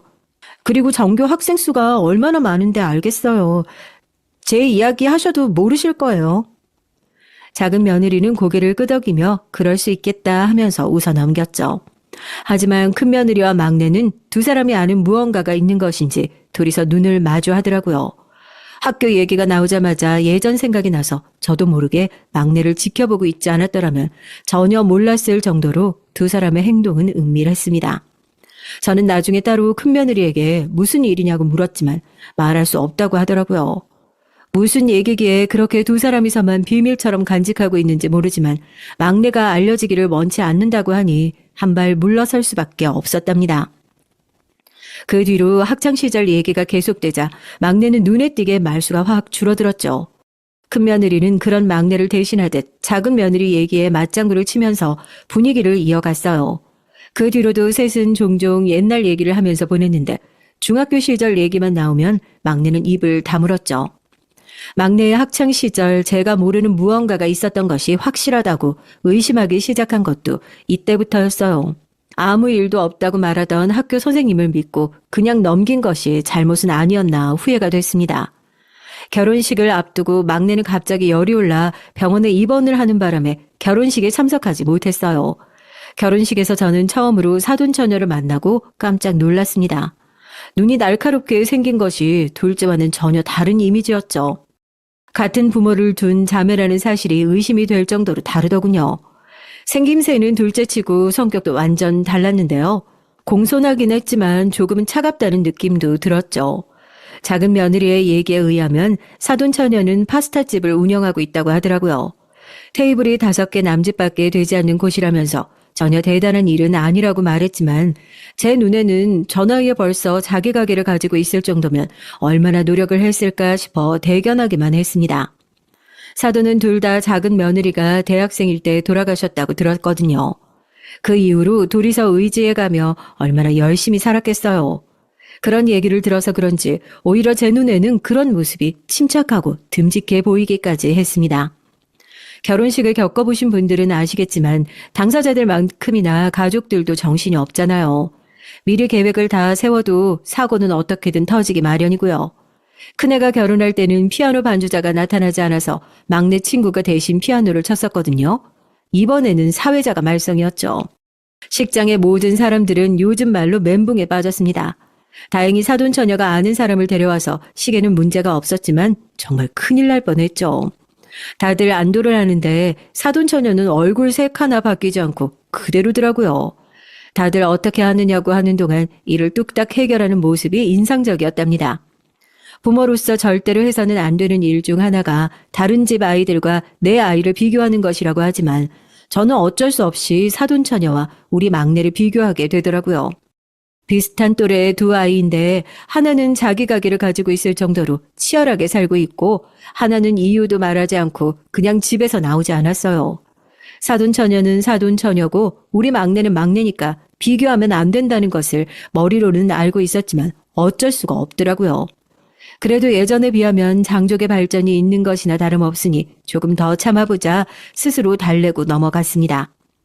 큰며느리의 말처럼 시간이 흐르자 드디어 막내가 밖으로 나오기 시작했어요.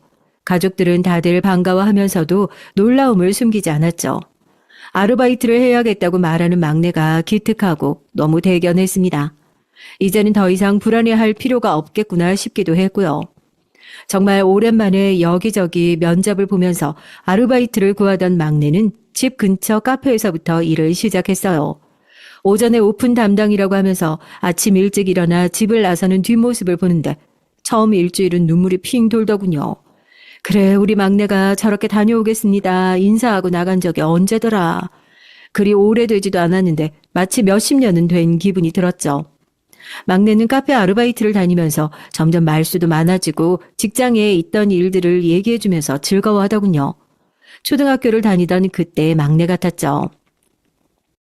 일을 하나 더 구해야 될 것 같아요. 점심시간에만 할 수 있는 일로요. 저녁에는 자격증 수업이 있어서 안 되거든요.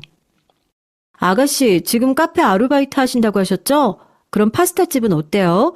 제 동생이 지금 점심타임에만 사람을 구하고 있거든요. 요즘 배달 주문이 많아서 주방이 점심시간에는 전쟁터 같다고 사람 구한다고 하던데.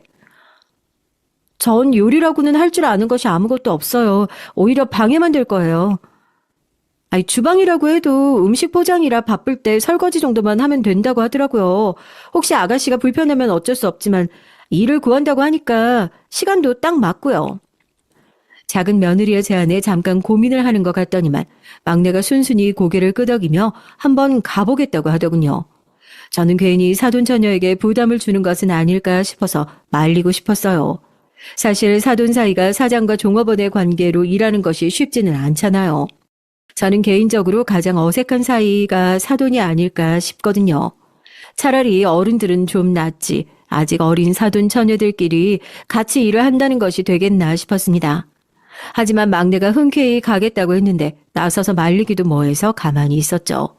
다음 날 면접 아닌 면접을 보고 온 막내는 일이 힘들지 않을 것 같아서 하기로 했다고 말했죠.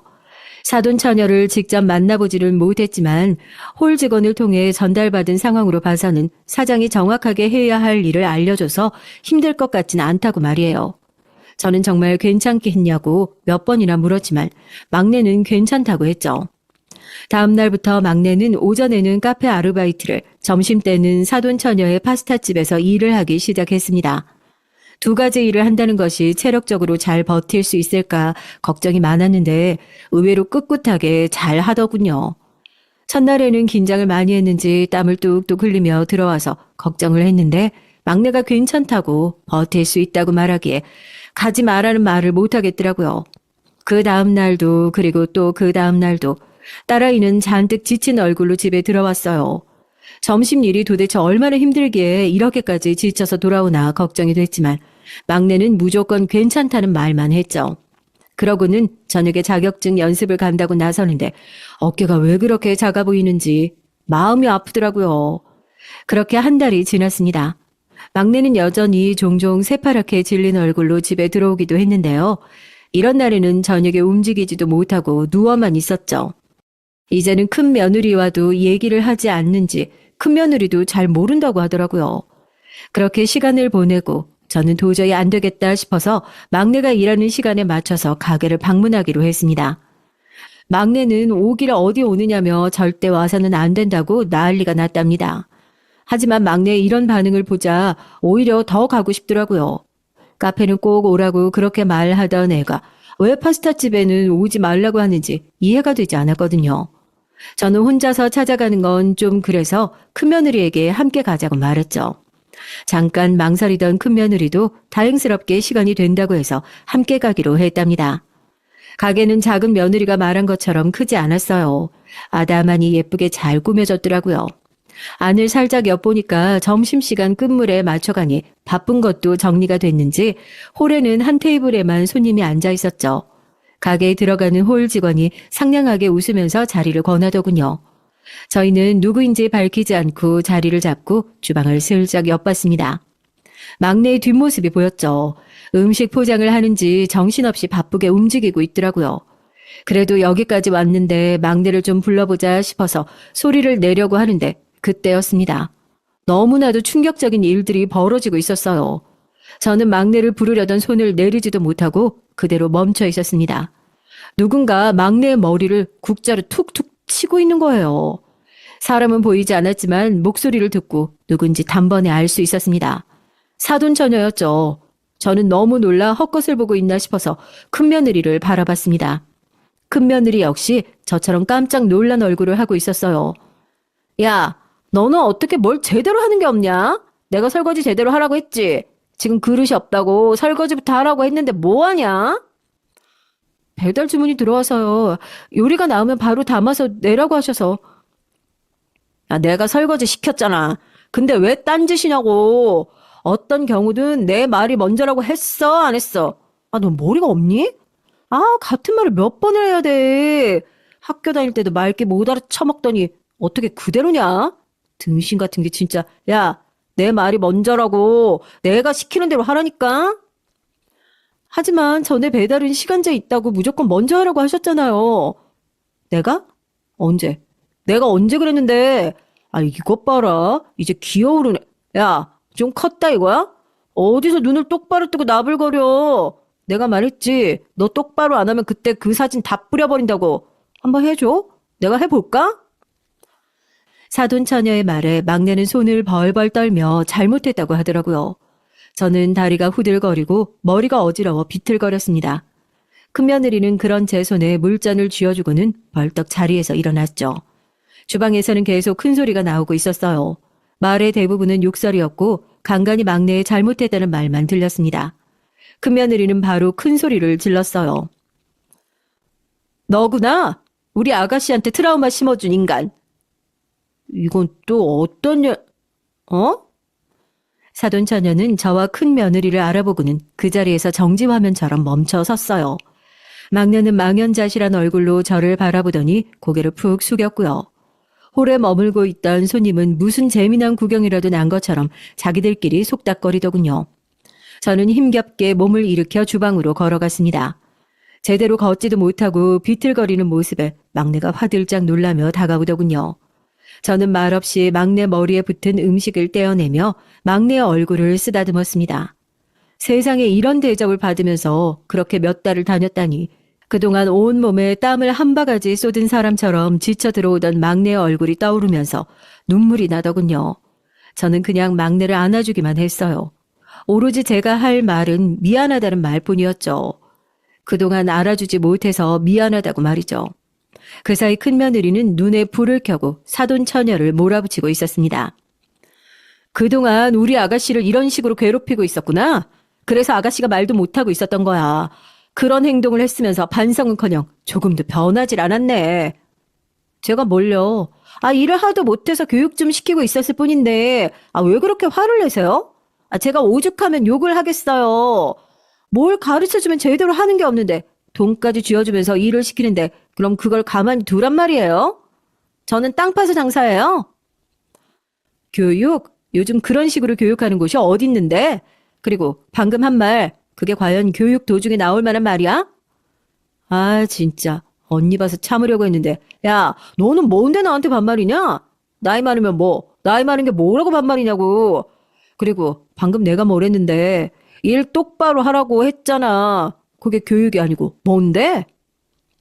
사돈 처녀는 큰며느리가 따지고 들자 자신도 화가 났는지 반말을 하면서 위협적으로 다가왔죠. 저는 막내를 토닥이고는 큰며느리의 팔을 붙잡았습니다. 큰며느리는 자신이 해결하겠다고 했지만 저는 그런 큰며느리를 뒤로 당기기만 했죠. 제가 앞으로 나선 형세가 되자 사돈 처녀도 한풀 꺾인 모양인지 눈치를 보더군요. 저는 제가 할 수 있는 가장 강한 힘으로 눈앞에 사돈 처녀의 뺨을 내려쳤습니다. 철썩하는 소리가 가게에 울려 퍼졌죠. 사돈 처녀는 뺨을 감싸고는 눈을 부릅뜨고 저를 바라봤습니다. 지금 때렸어? 나를? 이년이 감히 우리 막내를 건드려?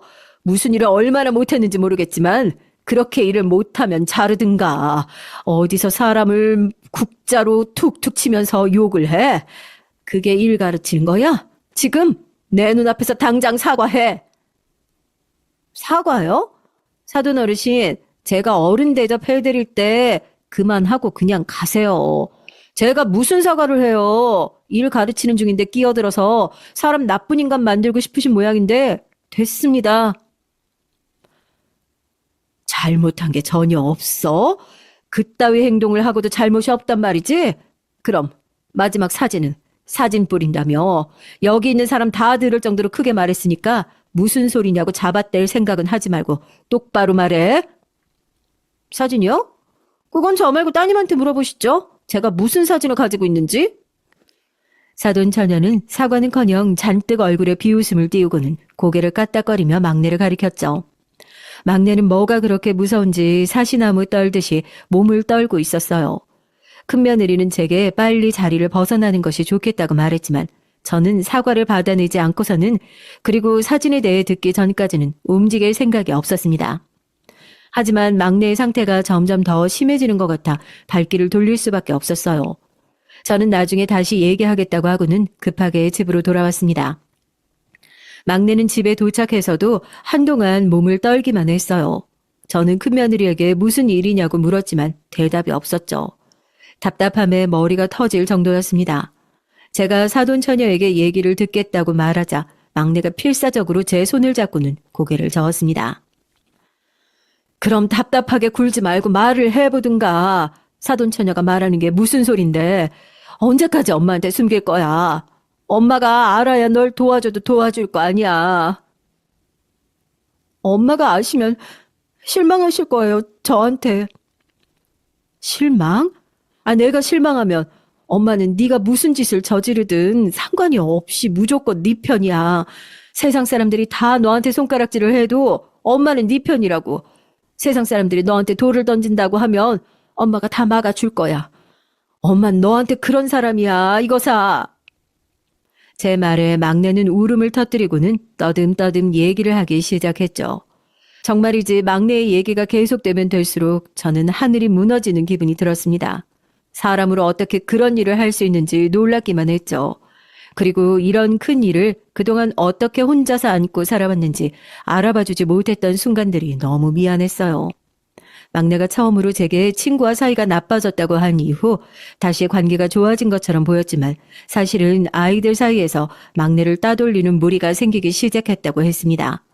처음에는 늘 함께 다니던 친구들이 집에 갈 때 따로 가게 되고 가끔이지만 자기들끼리만 아는 얘기를 하다가 막내를 보고 놀라는 일도 있었다고 하더군요. 막내는 그게 따돌림이라고는 전혀 생각하지 못했다고 했어요. 그러나 학년이 바뀌고 나서는 그런 행동들이 점점 노골적으로 변했죠. 체육복이 사라진다거나 시간표가 바뀐 것을 막내 혼자만 모르고 있다거나 하는 일들이 생겼다고 했어요. 심지어 막내가 제출한 수행평가 결과물도 쓰레기통에서 발견됐다고 했죠. 막내는 학교 선생님과 이 일을 상담했지만 학교에서는 주범이 되는 학생들을 불러 주의를 주고 반성문만 쓰게 했다고 했습니다. 막내를 괴롭힌 아이들은 반성문을 쓰고 나면 더 심하게 막내를 괴롭혔고 그것은 육체적인 괴롭힘만 있는 것이 아니더군요. 막내의 핸드폰으로 온갖 욕설이 담긴 문자를 연속적으로 보낸다거나 전화를 걸어서 이상한 신음소리를 들려준다거나 하면서 정신적으로까지 괴롭히기 시작했더라고요. 막내는 집에서 걱정할까봐 차마 말하지 못하고 그 모든 일들을 참고 학교를 다녔다고 했습니다. 얘기를 듣는데 숨이 턱하고 막혔습니다. 말만 들어도 이렇게 온몸에 소름이 돋으면서 진정이 안 되는 게 그 시간을 혼자서 견뎠을 막내의 마음은 짐작도 되지 않았어요. 어느새 저는 울고 있었습니다. 막내의 시간들의 미안함과 저에 대한 원망으로 눈물이 멈추지 않았죠. 저와 막내는 둘이서 부둥켜 안고는 한참을 울었어요. 그렇게 한바탕 눈물을 쏟아낸 저는 사돈처녀가 이 일과 관련이 있는지 물었습니다. 그리고 사돈처녀가 말한 사진이라는 것이 무엇을 말하는지도. 막내는 몇 번 입을 달싹이며 말을 못하더군요. 그렇게 시간을 끌고 있는데 작은 며느리가 헐레벌떡 집으로 뛰어들어왔어요. 머리는 산발이 된 것이 정신없이 달려온 모양이었죠. 큰 며느리가 자신이 연락했다고 하더군요. 작은 며느리는 들어오자마자 동생을 제대로 가르치지 못했다고 사과부터 했습니다. 저는 그런 작은 며느리를 말리며 막내에게 사돈처녀와의 관계를 확실하게 말해달라고 부드럽게 말했죠. 막내는 한숨을 쉬더니 어렵게 말을 이어갔습니다. 처음 들었던 것보다 더욱더 충격적이고 일어나서는 안 될 얘기가 막내 입에서 나왔어요. 막내는 집과는 거리가 있는 학교로 진학을 희망했어요. 사실 바로 옆에 학교가 있는데 뭐하러 버스를 타고 가야 하는 곳까지 가느냐고 제가 정말 많이 말렸거든요. 하지만 막내는 꼭 그 학교여야 한다고 했죠. 그 학교에 배정받고 좋아하는 막내를 보면서 그 학교에는 뭔가 특별한 것이 있나 보다 했었는데 이유가 다 있더라고요. 근처 학교를 벗어나면 자신을 괴롭힌 무리들과도 헤어질 수 있을 것이라고 생각했더라고요. 하지만 무슨 운명의 장난인지 가장 심하게 괴롭힌 아이 하나와 함께 그 학교를 가게 됐다고 했죠. 학기 초반에는 잘 몰랐다고 하더라고요. 그런데 학교에서 그 아이와 마주쳤는데 막내를 보며 반갑게 아는 척을 하더라는 겁니다. 막내는 그때 곁에 있던 사람이 사돈처녀라고 했죠. 그 학교에서는 짝언니라는 전통이 있었는데 학년은 다르고 반과 번호가 같은 사람을 지금 말로는 멘토와 멘티처럼 짝을 지어서 학교 적응을 도와주도록 했다고 하더군요. 그리고 막내를 괴롭히던 아이의 짝언니가 사돈처녀였죠. 막내는 그래봤자 자신을 모르는 친구들이 더 많으니 중학교처럼 자신을 괴롭히지는 못할 것이라고 생각했대요. 하지만 이 친구는 사돈처녀 무리까지 끌어들여서 막내를 괴롭히기 시작했답니다. 등굣길에 기다렸다가 명찰이나 넥타이를 빼앗는 일은 기본이었고요. 쉬는 시간이면 막내를 찾아와서는 매점 심부름을 시키는 일이 다반사였죠. 하필 막내의 교실이 유일하게 2학년과 함께 쓰고 있었기에 그런 괴롭힘은 더 심했다고 했어요. 그러던 어느 날 사돈처녀와 무리들이 찾아와서는 막내에게 사진을 보여주며 내다 팔면 돈이 될 것 같은데 네가 사는 것이 어떻겠냐고 말했다고 하더군요. 무슨 사진이었는데? 무슨 사진인데 내다 판다고 그래? 왜 너더러 사라고 했는데? 체육 시간에 탈의실에서 옷 갈아입는 사진이요. 그런 사진을 찍고 있는 줄은 꿈에도 몰랐어요. 저는 막내의 말에 충격을 받아 그대로 아무 말도 나오지 않았어요. 아니, 고등학생들이 못된 짓을 저질러도 어떻게 그런 행동을 할 생각을 하는지 이해가 되지 않았죠. 막내는 그 사진을 빌미로 다른 사진도 찍혔다고 했죠. 신발을 핥으라고 하는 사진이나 아이들 다리 밑을 기어가는 사진 등 말이죠. 저는 온몸에 피가 다 빠져나가는 기분이었습니다. 당장이라도 사돈처녀를 찾아가 작사를 내고 싶은 심정이었어요. 왜 말을 하지 않았어? 왜 몇 달 동안 거길 나간 거야? 그런 일이 있었으면 당장 그만둬야지. 그만두면 인터넷에 사진을 공개한다고 했어요. 오빠들 회사에도 보낸다고 그러고. 그래서 어쩔 수 없었어요. 저는 바닥에 무릎을 꿇고 납작 엎드리고 있는 작은 며느리를 바라봤습니다. 물론 머리로는 알고 있어요. 작은 며느리는 아무 잘못이 없겠죠.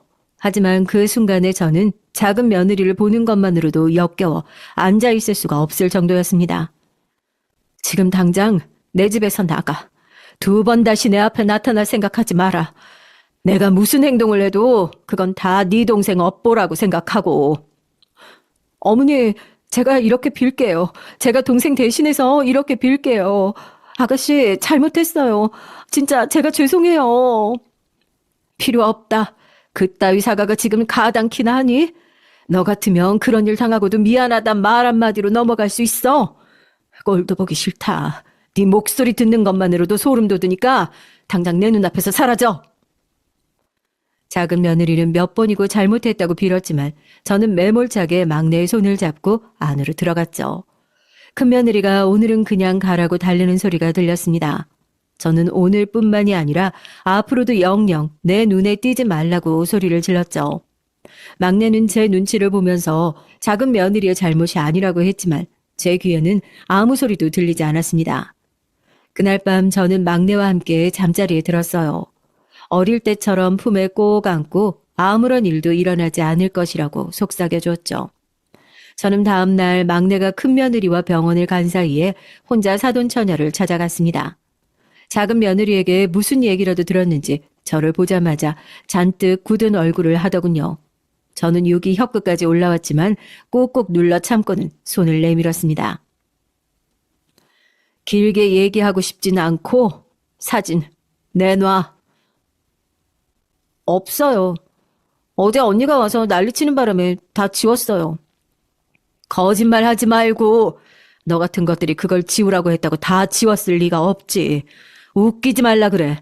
어디 따로 챙겨둔 거 다 알아. 싹 다 가져와. 정말 없어요. 어제 언니가 컴퓨터고 핸드폰이고 다 부셨다고요. 저는 바닥에 붙어 빌던 작은 며느리의 얼굴이 떠올랐습니다. 약해지려는 마음을 다잡고 다른 친구 누가 이 사진을 가지고 있었냐고 물었죠. 사돈처녀는 10년 전의 일을 어떻게 기억하느냐고 말하고는 그 사진도 자신의 폰으로 찍은 것이라서 가지고 있었을 뿐이라고 하더군요. 10년이나 지난 사진을 아직도 보관하고 있었다고? 무슨 이유로? 왜? 우리 막내 찾아와서 돈이라도 뜯어낼 생각이었어? 왜 보관하고 있었는데? 저도 잊고 있었어요. 몇 년 전에 친구 녀석 하나가 회사에 입사를 했더니 그때 그 애가 사수라고 얘기를 해서 기억났지. 아니면 평생 잊고 살았을 거예요. 사진도 친구가 자기한테 뭘 자꾸 일을 시킨다고 하면서 찍어둔 것 혹시 아직 가지고 있냐고 물어서 그때 찾아봤죠. 그럼 그때 막내가 회사 그만둔 것도 다 관련이 있었단 말이네? 아니죠. 저는 사진만 건네줬지. 그때 일과는 아무런 관련이 없어요. 그 사진이 원인이었는데 관계가 없다고? 그럼 이번은 이번에는 무슨 생각으로 그런 짓을 저질렀는데? 친구 녀석들이 재밌다고 해서. 귓가에 억지로 붙들고 있던 이성의 끈이 끊어지는 소리가 들리는 것 같았습니다. 단순히 재미있을 것 같아서 그랬다니 이건 인간이라면 할 수 있는 소리가 아니다 싶었죠. 회사에 입사를 했으니 일을 시키는 것은 당연한데 그게 기분 나쁘다고 과거 사진을 언급한 그 여자나 제 눈앞에 있는 사돈 처녀나 인간 취급을 해서는 안 될 그런 것들이었죠. 저는 벌떡 일어나 앞으로 일어나는 모든 일은 다 스스로가 책임져야 할 것이라고 말하고는 가게를 나왔습니다. 사돈 처녀가 따라 나오면서 자신의 언니인 작은 며느리는 이 일과 아무런 관계가 없다고 말했지만 저는 들은 척도 하지 않았어요. 집에 들어온 저는 아직 오지 않은 막내의 방 앞에 서서 한참을 울었습니다. 이 문을 나서기가 얼마나 무서웠을까. 회사도 그만둔 이유도 그 괴롭힘 때문이었다고 생각하니 한숨이 나왔어요. 저는 그 누구도 용서가 되지 않았습니다. 무슨 일이 있어도 자신들이 저지른 일에 책임을 지게 만들고 싶었죠. 저는 가족들에게 따로 밖에서 만나자고 연락을 넣었습니다. 큰 며느리에게 막내를 부탁하고 나간 곳에는 작은 며느리가 죄인처럼 앉아 있었죠. 내가 눈앞에 다시 띄지 말라고 했을 텐데 여기가 어디라고 감히 나타나기를. 어머니 무슨 일이세요? 이 사람이 무슨 잘못을 저질렀다고 이렇게 화를 내세요? 그리고 갑자기 밖에서 보자고 하신 이유는 뭐고요? 막내 모르게 보자니. 얘기가 길어질 것 같으니 저 물건부터 치우고 말하자. 나는 저 꼴 보기 싫다. 작은 아들이 무슨 일이냐고 물었지만 저는 단호하게 싫다고만 했죠.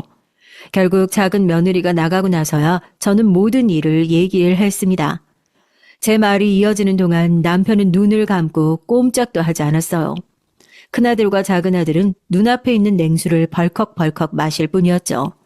저는 감정이 격해지지 않도록 조심하면서 사돈 처녀와 있었던 일까지 모조리 하나도 숨기지 않고 다 말했습니다. 사진 얘기가 나오자 성질 급한 작은아들은 자리에 앉아있지도 못했죠. 작은아들은 당장이라도 다 죽여버리겠다고 난리였고 큰아들은 그런 작은아들을 말리면서도 분노를 숨기지 못했어요. 무엇보다도 이 모든 얘기가 끝이 나도록 눈을 뜨지 않는 남편을 보면서 불안한 마음이 들었죠. 혹시나 충격이 너무 심해서 정신을 잃은 것은 아닐까 걱정이 될 정도였거든요. 하지만 남편의 눈에서 조용히 눈물이 흐르는 것을 보자 날뛰던 아이들도 순식간에 조용해졌습니다. 남편은 소리 없이 한동안 눈물을 흘리고 나더니 겨우 눈을 뜨고는 잠긴 목소리로 말을 했어요. 우리 막내는 그래서 지금 어떻다는 거야? 괜찮은 거 맞아? 그나말로는 한동안 심리치료를 받아야 할 것 같다고 말하더라고요. 최근에 다시 트라우마를 만난 것도 문제지만 가족들 생각해서 그걸 참아내는 것이 힘들었던 것 같더라고요. 남편은 고개를 끄덕이며 한숨을 내쉬었죠. 저는 그냥 이 일을 넘길 생각이 없다고 말하며 내가 동원할 수 있는 일이 무엇이든 다 가져와서 막내에게 상처를 준 사람들에게 대가를 치르도록 만들고 싶다고 했습니다. 남편은 차마 저를 말리지는 못하겠는지 고개를 끄덕이며 조심스럽게 작은 며느리 얘기를 꺼냈어요. 방금 제가 작은 며느리에게 어떻게 했는지 다 봤으면서도 설마 하는 마음으로 물어보는 것 같았죠. 하지만 저는 막내에게 그런 상처를 준 사람과 가족이라는 이름으로는 도저히 살 수가 없었습니다. 막내도 작은 며느리를 볼 때마다 사돈 처녀를 생각할 텐데 그것은 막내에게도 절대 못할 짓이었죠. 가족들은 서로의 얼굴만 바라보다 더 이상 아무 말도 하지 못했답니다. 다음 날 작은 아들이 작은 며느리와 함께 집으로 찾아왔어요. 저는 막내에게 밖에 나오지 말라고 하고는 안방으로 두 사람을 데리고 들어갔죠. 하루 사이였지만 작은 며느리는 얼굴이 반쪽이 됐더군요. 마음이 아팠지만 작은 며느리 얼굴 위로 사돈 처녀의 얼굴이 떠올라 마음이 불편했습니다. 안방은 숨막히는 침묵만이 흘렀어요. 작은 아들은 하고 싶은 말이 있는데도 좀처럼 입이 떨어지지 않는 것 같았죠. 먼저 입을 연 것은 작은 며느리였습니다. 작은 며느리는 얼마나 울었는지 목이 쉬어 목소리가 갈라지고 있었죠. 저희 헤어지기로 했습니다. 제가 아가씨나 어머님 그리고 다른 가족들 앞에 보이는 것이 얼마나 고통스러운 일일까 밤새 생각했어요. 이 사람 사랑하고 어머님, 아버님, 돌아가신 부모님 대신이라고 생각하고 그 이상으로 존경하지만 도저히 안 되겠더라고요. 입장을 바꿔서 생각해보니 절대 용서할 수가 없겠다 싶었습니다. 네 잘못이 아니라는 거 잘 안다. 내가 원망스럽겠지. 아닙니다. 제 잘못이에요. 변명같이 들리시겠지만 동생이 그렇게 엇나가는지도 모르고 그저 제 앞가림하기 바빴습니다. 죄송합니다. 죄송해요, 어머니. 아가씨한테도 이 사람한테도 저를 만나지 않았더라면 이런 일을 겪고 살지 않았을 텐데. 저희 이렇게 서류 정리하기로 했어요. 막내가 알면 자기 때문이 아닐까 상처가 될 것 같아서 한동안은 숨기기로 얘기했고요. 죄송합니다. 작은 며느리는 마지막이라고 말하며 큰절을 했어요. 엎드린 채 일어나지 못하던 작은 며느리는 비틀거리며 집을 나갔죠. 얼마 지나지 않아 사돈처녀가 집 앞에 찾아왔어요. 당장 나가라고 했지만 그런 저희 앞에 엎드려서는 언니를 용서해달라고 빌기 시작했어요. 그 소식을 들은 작은 며느리가 찾아와 힘으로 동생을 데리고 가려고 했지만 오히려 사돈처녀는 제 다리에 매달려 무슨 벌이든 자신이 받을 테니 언니만은 용서해달라고 부탁을 했죠. 그 모습을 막내가 보는 바람에 작은 아들의 이혼을 알게 되고 말았죠. 당연히 자신 때문에 오빠에게 상처를 줬다고 무척이나 괴로워했지만 작은 아들은 이 모든 일의 시작은 막내가 문제였던 것이 아니라고 말하며 달래줬습니다. 사돈처녀의 가게는 제가 어떻게 손을 쓸 틈도 없이 문을 닫았어요. 작은 며느리가 모든 것을 정리하고 데리고 간 모양이더라고요. 작은 며느리는 이혼이 마무리되자마자 어디론가 사라졌죠. 어디로 갔는지 아무도 모르게 말이에요. 저는 시간이 흐르기는 했지만 회사에 입사해서 사진으로 막내를 괴롭혔던 직원의 이름을 알아낸 저는 회사로 익명의 글을 써서 보냈습니다. 당신의 회사에서 이런 일이 있었고 그 피해로 괴로워하는 직원이 있다고 말이죠. 별것 아니기는 했죠. 제가 이런 글을 쓴다고 해서 달라질 것이 있을까 싶었습니다. 하지만 전혀 예상하지 못했던 일들이 벌어지기 시작했어요. 제 글이 여기저기 옮겨졌더라고요. 안 그래도 요즘 학창시절의 문제 행동에 대한 사람들의 관심이 커서 그런진 몰라도 너도 나도 글을 옮겨가며 직원을 비난하고 이런 것도 모르고 있었던 회사에 대한 책임을 묻는 사람들도 나타났죠. 나중에 들었지만 막내를 괴롭혔던 직원은 지방으로 좌천됐다고 하더라고요. 고작 이런 결과로 제 속이 시원해지지는 않았어요. 하지만 대가를 치른 것이 제게는 중요한 의미였죠. 막내는 여전히 병원 치료를 받고 있습니다. 퇴사 이후 자격증을 딴다고 방에서 나오지 않았던 것이 사실은 공예 자격증이더라고요. 처음 그 얘기를 들었을 때 우리 가족들은 막내가 무슨 공예를 하느냐며 다들 깜짝 놀랐답니다. 워낙 막내가 공예하고는 거리가 먼 아이였거든요. 초등학교를 다닐 때도 손재주가 없어서 실과 시간에 도시락 주머니를 며칠 붙들고 있었거든요. 아무리 해도 모양이 나오지 않는다고 울고불고 얼마나 난리였는데요. 결국에는 제가 만들어서 보냈어야 했는데 그랬던 막내가 저 몰래 따고 있던 것이 공예 자격증이라니 웃음부터 나왔죠. 그 며느리는 이런 활동이 도움이 될 것이라고 하더군요. 막내가 겪은 일들은 절대로 잊을 수 없는 것들이겠죠. 아마 평생 안고 가야 할지도 몰라요. 지금도 악몽을 꾸고 있거든요. 병원에서는 막내가 모든 것을 다 털어내기까지 엄청난 시간이 필요하다고 하더군요. 하지만 저와 남편은 딱 한 가지 약속을 했답니다. 앞으로는 어떤 순간이 오더라도 막내가 혼자서 이 모든 것들을 참고 버티는 일은 없도록 하겠다고 말이죠.